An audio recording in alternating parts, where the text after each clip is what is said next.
glass of the side window and peered into the darkness. They had grown up with Dad's stories about Eklunds Puzzle House. Stories that sounded more like fairy tales than memories. His parents, Grandma and Grandpa Eklund, had built the mansion themselves from the ground up. It was supposed to be a place where people would not only solve puzzles, but live them. Nowadays, escape rooms were a fun way to pass a few hours.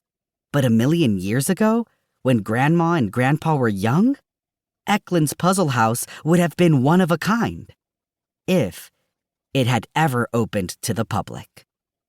Now, Grandma lived there alone, and Dad never saw her.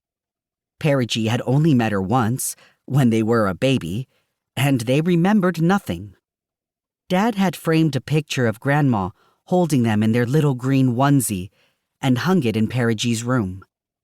Grandma was not laughing or smiling.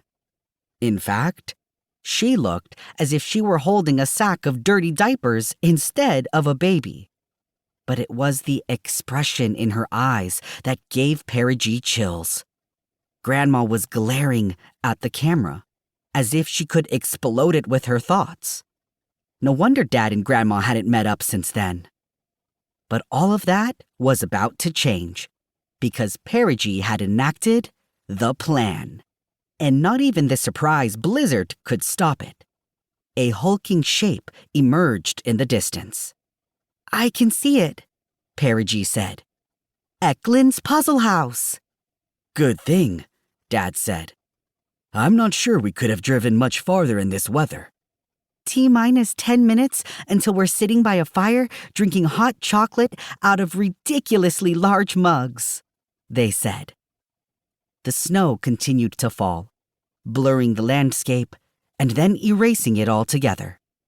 By the time they pulled into Grandma's long, arcing driveway, the world was a vast white sketchbook page, blank, except for the misshapen ink blot of the house at its very center. Perigee stepped out of the warm car, and Eklunds Puzzle House towered above them like a gigantic vulture eyeing a juicy bit of meat. Through the snow, Perigee could just make out clusters of mismatched windows, a tangle of spires reaching into the sky, a cascade of awnings that seemed to protect nothing at all. Someone had chosen to paint the house the same purpley blue as a tender bruise. "What the heck, Grandma?" Even the lights clinging to the exterior had been affixed in odd places, over the windows and on the roof, and even next to the crooked chimneys. Their bulbs flickered weakly, as if threatening to go out at any moment and return the house to the night.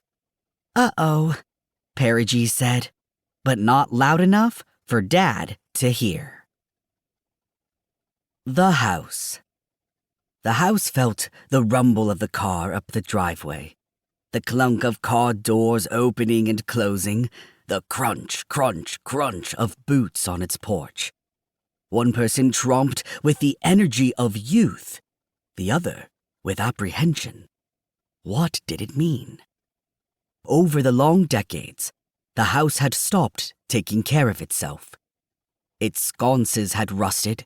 Its fireplaces had grown black with soot and disregard.